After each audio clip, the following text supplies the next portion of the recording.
By Friday morning, Karen's inbox contained 47 angry emails. Her voicemail was full, and someone had left a garden gnome on her doorstep, one that was clearly 14 inches tall, a flagrant violation that she immediately photographed and documented. The community meeting that evening was packed. Karen arrived 30 minutes early to set up her presentation, complete with photographs of every violation she'd documented over the past week. She'd issued 63 citations in total, ranging from grass height discrepancies to unauthorized door rates. "Ladies and gentlemen," Karen announced as she called the meeting to order, "I know many of you are upset about the recent enforcement actions. However, I want to remind you that these aren't my rules. They're our rules." Tom Morrison, a burly contractor who'd received 3 citations for his work truck, stood up. "Karen, this is ridiculous. You cited me for parking my truck in my own driveway overnight. I've been doing that for 8 years. Commercial vehicles are prohibited from overnight parking in driveways," Karen replied, clicking to her next slide, page 47 of the HOA handbook, which you signed when you purchased your home. "That's a pickup truck, not a commercial vehicle. A pickup truck with your company logo displayed on the sides is, by definition, a commercial vehicle." A murmur of discontent rippled through the room. Sarah Kim, the newest board member, shifted uncomfortably in her seat. "Karen, maybe we should discuss these enforcement standards as a board before." "I am the board president," Karen interrupted, "and I'm elected to make these decisions." "You're elected to represent us," called out Janet Martinez from the back row. "Not to terrorize us." The word terrorize hit Karen like a physical blow. She'd been called many things over the years: strict, particular, maybe even difficult, but never a terrorist. "I'm protecting your property values," she said, her voice rising. "Every violation I've documented directly impacts the worth of your homes. Would you rather live in a neighborhood with standards or some run-down development where anything goes?" Mr. Henderson slowly stood up, his wife beside him. "Karen, we've lived here for 30 years. We've watched this neighborhood grow and change. We've seen young families move in, children grow up, and elderly neighbors pass away. Through all of that, we've maintained our community through kindness and understanding, not through fear and intimidation." "The pond is still 6 inches too close to the property line," Karen replied, but her voice lacked its usual conviction. "And you know what?" Mrs. Henderson added, her voice shaking slightly. "We'll move it. We'll spend our retirement savings to hire contractors and landscapers to move our little pond 6 inches. But what we won't do is let you turn our neighborhood into a place where neighbors are afraid to plant a flower or paint their door without measuring it first." The room fell silent. Karen looked out at the faces of people she'd lived near for years, people whose children had played in her yard, whose dogs she'd pet on evening walks, whose mail she collected when they were out of town. "The rules," she began. "The rules are supposed to serve the community," interrupted Dr. Peterson, the retired physician who'd helped Karen when she twisted her ankle last winter, not the other way around. Karen felt something crack inside her chest, not break. She wasn't ready for that yet, but definitely crack. "Meeting adjourned," she announced, gathering her papers with shaking hands. As she hurried toward the exit, she heard Sarah Kim calling after her, "Karen, wait. We need to talk about this as a board." But Karen was already pushing through the doors, fleeing into the night air that suddenly felt too thin to breathe. Karen Whitmore's perfectly manicured fingernails scraped against the concrete as she clawed her way out of the Hendersons' koi pond, her cream-colored pantsuit now a murky brown testament to her spectacular fall.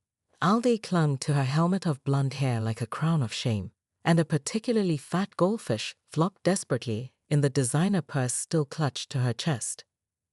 "Ma'am, are you all right?"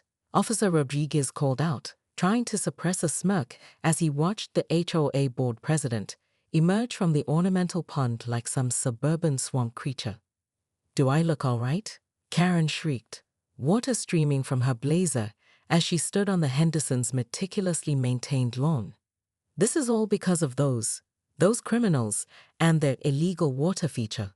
The whole mess had started 20 minutes earlier when Karen had marched up to the Henderson residence with her clipboard, measuring tape, and righteous indignation.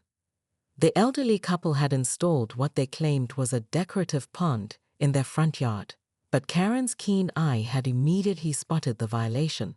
It was 6 inches too close to the property line, according to Willowbrook Estates HOA guidelines, subsection 4.72. Mrs. Henderson, Karen had shouted through the screen door, "I know you're in there. This pond is a clear violation of our community standards." When no one answered, Karen had taken matters into her own hands. She'd begun documenting the violation with her phone, leaning precariously over the pond's edge to capture the perfect angle that would seal the Hendersons' fate. That's when her sensible 2-inch heels had betrayed her on the wet stone border. Now, as she stood dripping on the lawn with half the neighborhood gathering to witness her humiliation, Karen felt something she hadn't experienced in years: doubt. But it lasted only a moment. "Officer Rodriguez," she said, wringing pond water from her sleeve, "I need you to cite these people immediately. This pond is a clear violation, and now it's also a safety hazard. I could have been seriously injured."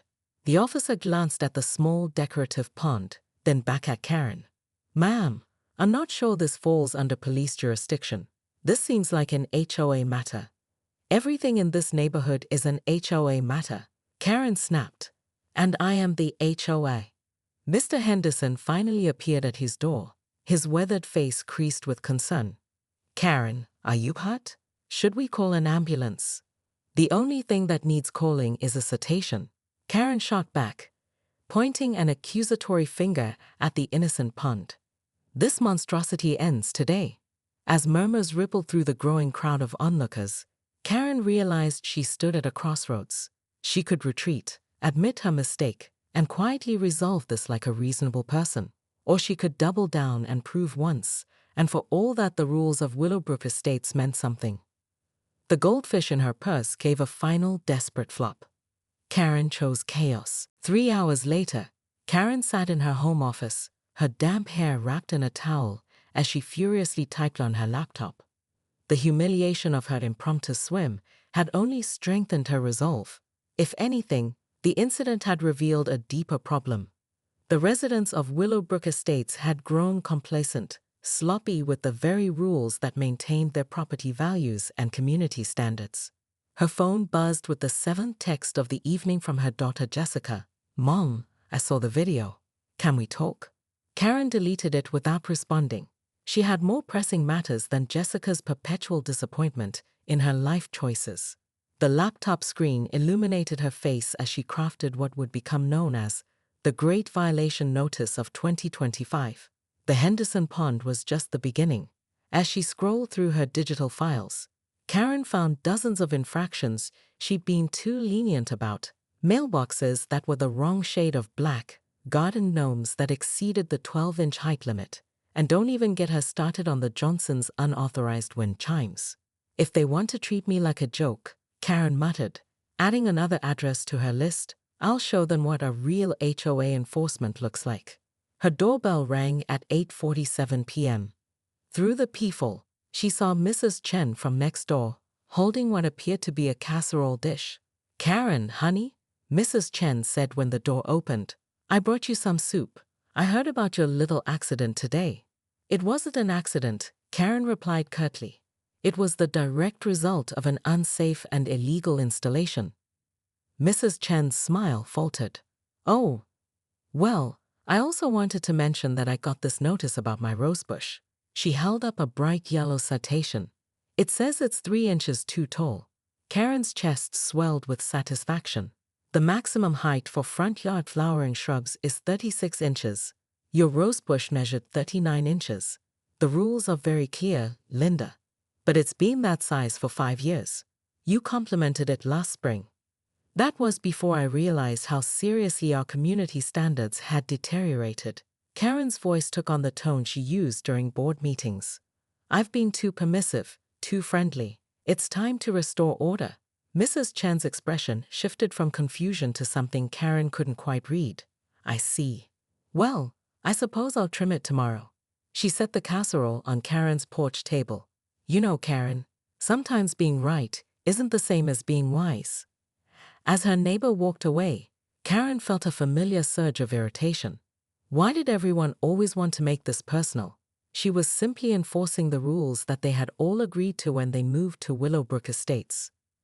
Back in her office, Karen pulled up the community Facebook page and began typing her manifesto. It was time to remind everyone exactly what they'd signed up for.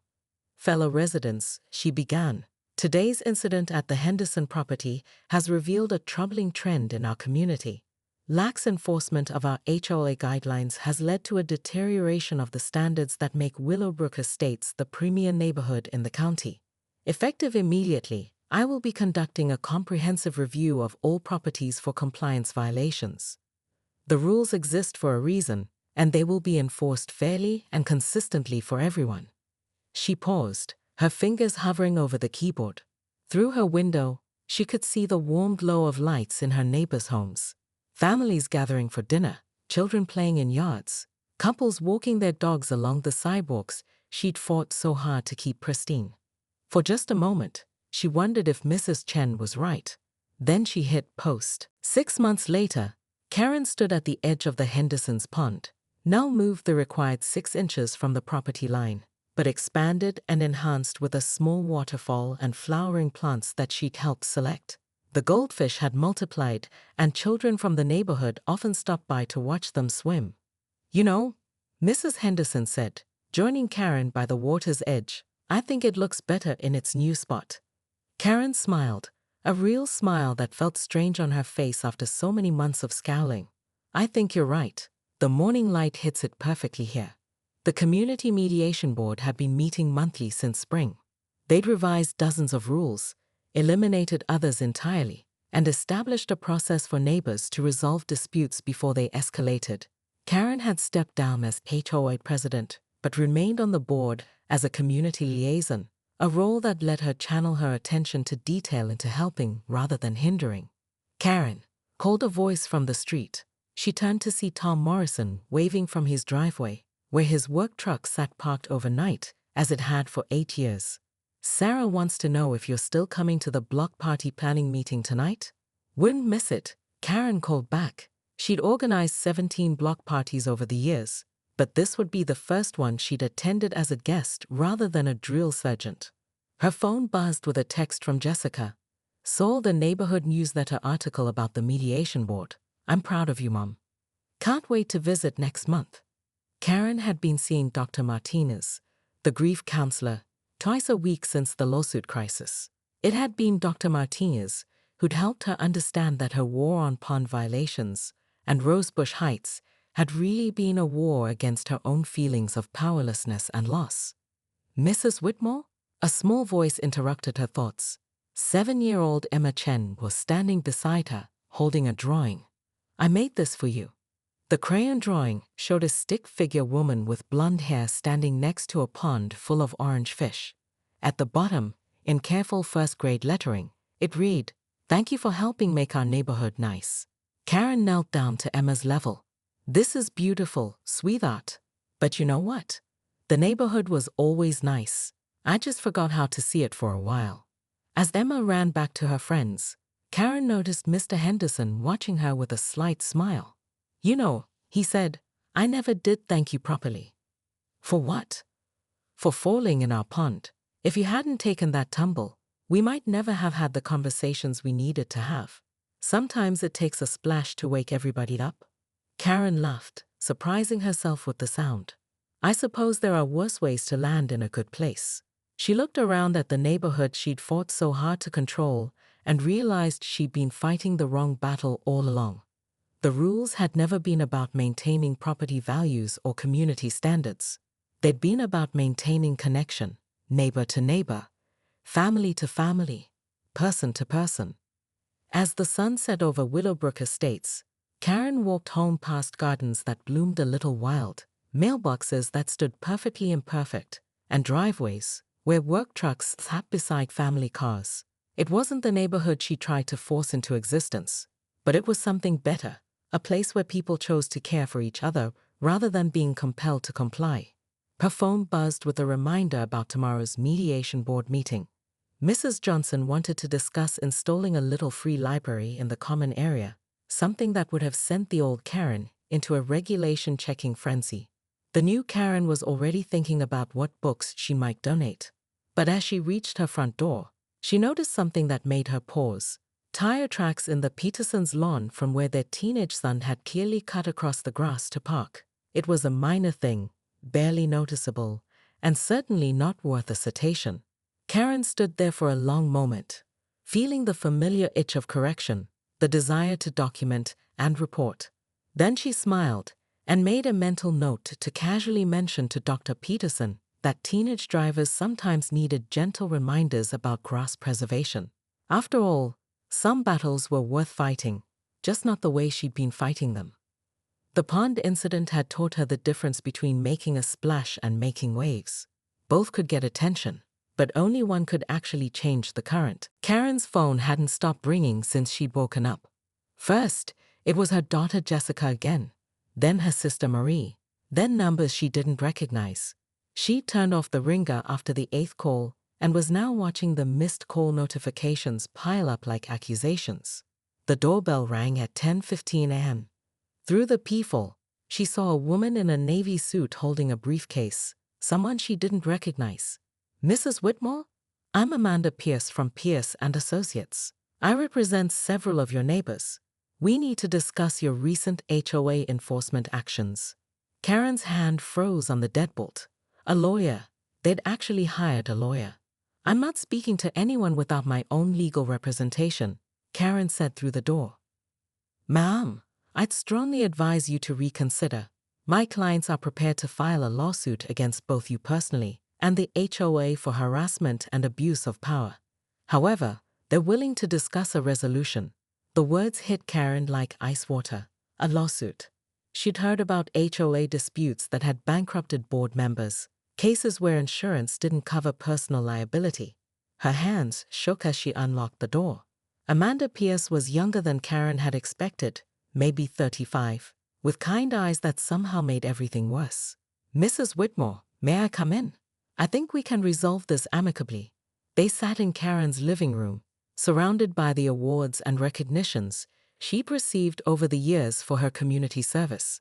Outstanding Volunteer of the Year 2019. Neighborhood Beautification Champion 2021. Now they felt like artifacts from someone else's life. "Your neighbors don't want to destroy you," Amanda said, opening her briefcase. "They want their community back." The Karen Whitmore, who organized the 4th of July barbecues and the Christmas light contests. The one who started the Neighborhood Watch program and the senior citizen check-in system. "I did all of that," Karen whispered. "Yes, you did.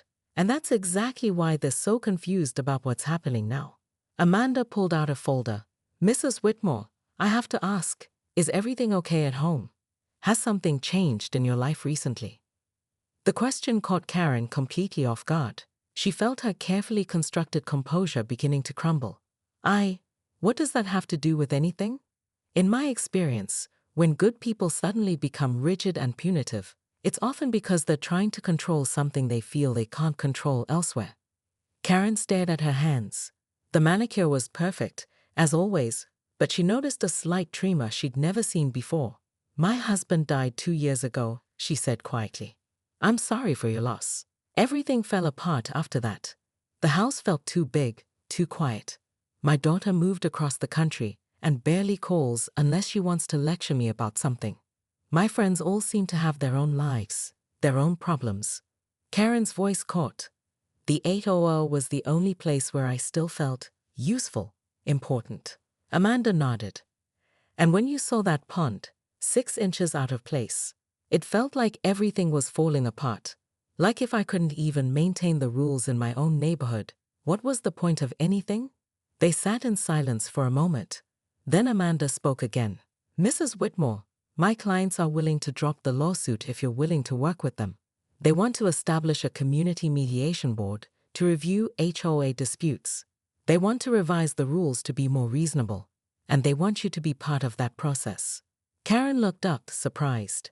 They want me involved. They want their neighbor back, the real Karen Whitmore, not the one who's been hiding behind a clipboard and a rulebook. For the first time in months, Karen felt something other than anger or fear. It was small, fragile, but it might have been hope. What would I have to do?